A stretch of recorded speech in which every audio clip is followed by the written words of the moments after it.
Hi, I'm Jason McAteer and you're watching the Redmen TV. Hello, welcome to the Redmen TV. It's the Uncensored match build-up show. Liverpool taking on Augsburg in the Europa League round of 722. Fuck, we're excited. Let's go with it. John Machen's here, Matt Eld's here, and Sam Walker as well. Let's get into it. Dad, how much more positive do you feel about Liverpool football life after Aston Villa? It's unbelievable, isn't it? Even though we were only playing the worst team in the Premiership and we scored 6 goals, I feel brilliant. Yeah. I think we're actually world beaters now. We found the right team to play, the right players. It's all working. We can't be stopped until the next bus arrives. Absolutely, absolutely. What about you, Matt? I mean, in a very simple level, because we touched on this on the subscriber show, on the Residents Roundup, that you can get carried away with all this, can't you? That being said, just the doom and gloom does feel like it's been lifted. Yeah, it does. I mean, you've won 6-0 away from home. And Villa are crap, let's be honest with you. So, but you've won. I think the thing I'd like to see now, there's that enthusiasm. Just stick with a team. Stick with a team. Play the same side. Yeah. Get a little bit of consistency. Get a little bit of continuity. Injuries aside, and it's great to be a Red today. We'll see what it's like after the match. Yeah, absolutely. I mean, we're fortunate in some way that this is like the closest to a breather we've had for 2 months, 3 months. Yeah. Really, Sam. No game at the weekend after this. Then the second leg, and then of course we've got the League Cup final to follow that. But there's a real chance for them to actually put, as Matt says, keep the same team, put your best team available out on the pitch. We need to smash it on Thursday, don't we? We need to get out there and deliver and put at least a 2-goal lead. No disrespect to Augsburg, but although this is their cup final, which is always worrying. It's everyone's cup final. Yeah, do you know what I mean? But they've just played Bayern and got beat at the weekend at home, so they'll be a little bit wounded from that. But we've got to go out there and get goals because we need to be able to rest our major players next week. Because City have got Chelsea, followed by Dinamo Kiev away before the final, so it could be a real opportunity for these. So it's massive, I think, a huge game. Yeah. As though it's not being dubbed as is, but I think it is. Oh no, completely. Yeah, completely I mean, Klopp will want to work on his team for the whole of the time he's got. Well, he's got like 10 days from Augsburg away to the final. He really doesn't want to be messing about with the second leg if he can help it. Definitely, yeah. Yeah, I think I agree with that. And the thing is, we've seen it. The great European runs have always been based around our away performances in those first leg of the match. Go all the way back, and it's probably not fair to lump it in with 2004, 2005. But we went away, we put in some sensational performances there, and you set yourself up. You can come back to Anfield, and the pressure's off then. Yeah, you're right, and I think that's it. Thursday's game is just about getting the goals and getting the result, getting away without any injuries, and then looking at the second leg in a slightly different way. And you're right again around the away form. If you win, you win the league away from home, you win European competitions away from home. Yeah. And I really do. I really hope that we get a strong side. Like you say, there's no game at the weekend. 2 games a week. It's 90 minutes, isn't it? 180 minutes a week. I know they're athletes, and I know we seem to pick up a horrendous amount of injuries. We have a lot of extra times. That's the problem, isn't it? Yeah. But it becomes a self-fulfilling prophecy, doesn't it? Because if you don't put your strongest team out and don't put a team out that is going to win, then you run the risk of replays. The beauty of this is, of course, that we're playing away, and all our best performances have been away from home, haven't we? Sure. And I think we have every opportunity this Thursday to do well. The question for you then, Dad, is, and I think the question about us might be skewed a little bit by the final coming up next week. Should the Europa League be our main focus between now and the end of the season? Apart from the final, yeah, absolutely.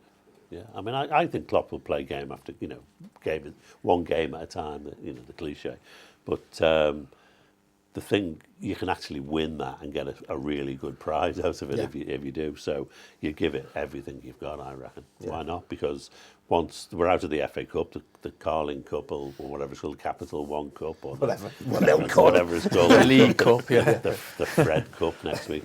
Once that's out the way, you're playing a league game and you're playing the Europa League. Yeah. You're never going to get in the top 4. Yeah. I don't care whether we're in the Europa League next year. Yeah. But if we win on next week, we're in anyway, aren't we? So Well, exactly. Yeah, it's already European football boxed off, isn't it? So it's a good point. Yeah, I Do think we get in it if City get into the no, Champions goes to the League? league. Does it go to That's what it did last year, because Southampton finished 7th and they took Chelsea's place. Right. Sound. Okay, well, yeah, but Matt, do you agree on that? Because, like, we let's be honest, every one of us at one point or another basically prides this season has badly maligned the Europa League as being a bit of a shit cousin of the Champions League. I really want to win it this year. I'm absolutely with you, mate. Having actually held the UEFA Cup as it was, having carried it in my hands, and it's heavy. Yeah, I do, and not just because the prize, you win it and you're in the Champions League. I think it's a European competition. Yeah, it's a second-rate European competition. It's not the Champions League. You want to try and steal it again? Yeah, doesn't look good on here, to be honest with you, John. But I think you've got to, if you're going to compete in these things, you want to win it. And I think for the club, for the springboard, Liverpool it's another cliche. Liverpool is about winning trophies. Yeah. Yes, financially, and there's been a lot of talk over the club around, the business aspect of it and the revenues and generating income and everything else. At the end of the day, there's not a Liverpool fan in the world who sits there and goes, fucking hell, the balance sheet looks good this year. Or we've made a net surplus on transfers. Every fan wants to win trophies. And, it's the League Cup final, really care about the League Cup, do we? But it's a final and we want to win it. And it's exactly the same with the I'm going to call it the UEFA Cup, not the Europa League. Let's just do that. So I'm just going to call it the UEFA Cup. And it's exactly the same with that. And, winning that in Europe, if you look at 2001 when we won the Cup treble, it was a kind of springboard for us. It says you're back and you're a force in Europe, and I think that's important. I actually say there's even going back to the spreadsheets though, look at that, the last League Cup as an example of it. They milked that for everything it was worth. There's still the photo opportunity border on the back of the cup of Gerrard holding it. You can get a photo, which I'm a bit like, ugh. Which is fine if you've gone on and won a few more trophies. But even going back to 2001, and as a fan, I was 17 when we did that treble. That was the best thing, absolutely the best thing ever. Went to 2 of the 3 cup finals, the whole experience of it, and that season for me is the one that stands out in my memory, even above 04-05 to some extent, because it was just epic. And you had so many things. I've had so many daft stories that filter into the day-to-day life. Someone was talking about the Baja men who let the dogs out, and I was like, I remember them playing that in the Millennium Stadium after we'd won the League Cup, and everyone was singing the Houllier song off the back of it. You need to go and win these trophies to give yourself something to talk about, songs to sing and all that. I think that's the most important thing, isn't it, Sam? Particularly in Europe, that's what we are. That's Liverpool's. That's why Liverpool shine the most, even if it isn't the Champions League. And another thing as well is, in reality, I think a lot of clubs have got to look at this as well. Is it's great being in the Champions League, but at the end of the day, the reality is probably 5 or 6 of the same clubs are in the last 8. And as much as if we manage to get some, big forward steps on the clock, we could maybe sneak in there. But reality is, this season and possibly even next season, winning the Europa League is about as realistic as it's going to get.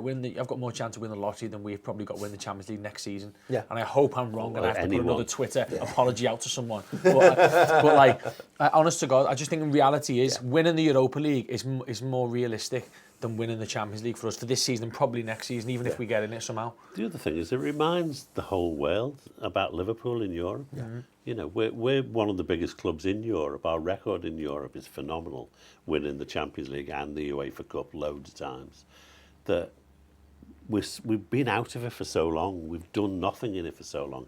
Let's remind the world that we are one of the best sides in Europe. No, I completely agree with you on that. I think it's essential. I talk to so many Reds, and I know guys who follow Liverpool because of the Champions League final in 2007. And you'd never even think it, because you'd think, God, you should be a Milan fan, wouldn't you? Like, you know what I mean? But there's people who, we were there, and that could be the first time they get to see us. you get those opportunities, and yeah, Liverpool need to put themselves out there as much as they possibly can. The question then, we've said we want to make it our main focus. Absolutely brilliant. We've talked about keeping a consistent team, so I'll come back to you on Matt on this. Sturridge, If he's fit. Yeah. I mean, I'd have no hesitation in playing him. I think the Sunday was great. I think for him and Coutinho, you know, they got 60 minutes, 65 minutes of competitive football. They did a job. Yeah. You know, you can win a game in the first half, really. Get him out there, get him playing. And yeah, he showed just his movement, and his movement makes opportunity for others. Yeah. And we've got the intelligence up there to get there. Just the thing with Sturridge is, it's the Darren Anderson thing, isn't it? It's like he's always injured. And I feel for the lad. Yeah. I really do, because I think a lot's been made of it. And I think, within that, people have questioned, and I think unfairly, they've questioned his mentality and his attitude towards it.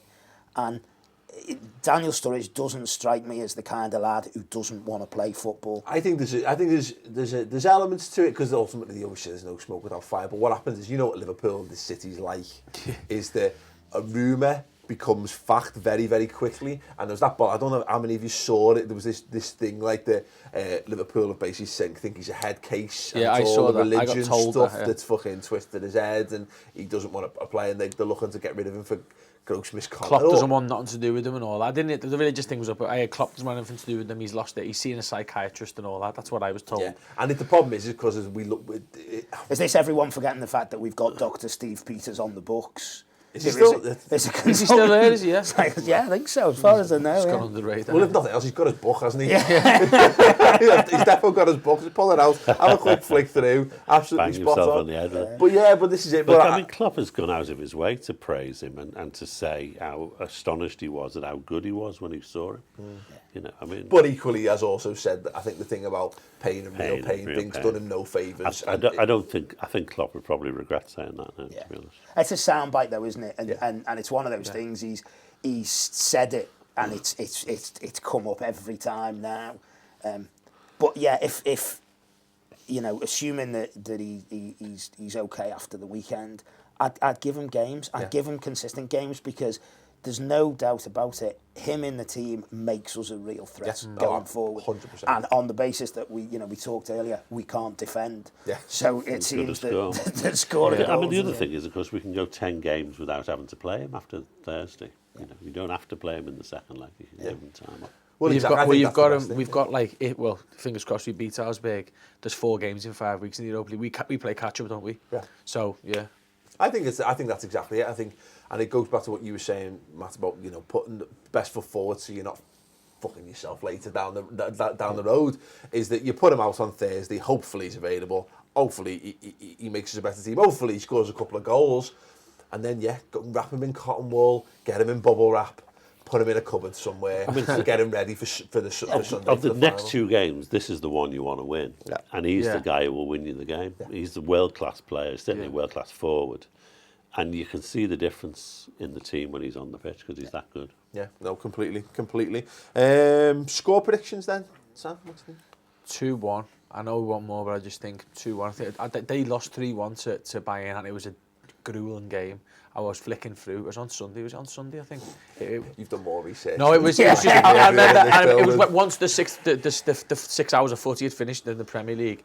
I was just flicking through and I seen it, and then I had also backed Bayern in my bet, so I was keeping an eye on it. But it was a bit of a tasty game, and they won 3-1 Bayern, and they're world class, aren't they, all of them? So I think 2-1 would be a good result for us. Okay. I'd like more, but I'm just thinking Mignolet, Touré after 2 games in a week. Yeah. Just thinking they're going to get one, aren't they? You're in danger of popping the bubble here, mate. Sorry, lad, I apologise. Yeah, I'm going to win 7-0. I'm going to be a little bit upbeat now, and I'm going for 3-0.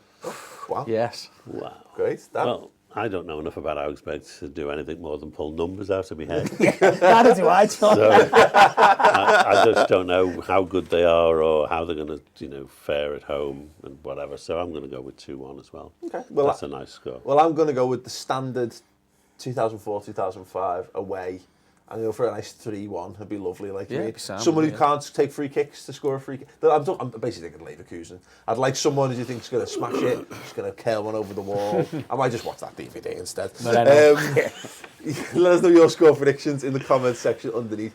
Do you think Daniel Sturridge should start this game? Who would you start? Aubrey and I will be doing a starting 11 prediction show, so do tune in for that. We'll be giving that a bit more caring and attention and what have you. And as always, getting it completely wrong because it's basically impossible to predict Jurgen Klopp starting 11s. Yes, thank you very much for watching. Give this video a thumbs up. Subscribe to the redmentv.com as well. We've done the Reds News Roundup show this week discussing the signing of Joel Matip, our favourite free transfers of all time, whether there's more to come from Jordan Henderson. And do Liverpool need a nasty streak? It's a boss show. It's on there. It's completely free for a month. Go and check it out. Like Tommy Smith used to do, you know, he'd go around and kick someone up in the air and everyone would go, "Wah," and the crowd would go up and, you know, that's what you want. It's the problem. Although if he was playing in the modern game, he'd probably be off he'd after be- that. Well, I was going to say, Get a game, honestly. Get a game. well, that's the example. The only recent example of that is like Gerrard, and look what happened. Where every time he tried to do that, he got sent off. The Man United game last season being the one that sticks out. Like, but I think countless derbies. Yeah, there's different ways, isn't there? There's different ways of sort of that intimidation, that character. You know, I think. Yeah. I mean, Emlyn Hughes had some, didn't he? I mean, that he wasn't around kicking people. He was just around all action, and he was always running everywhere.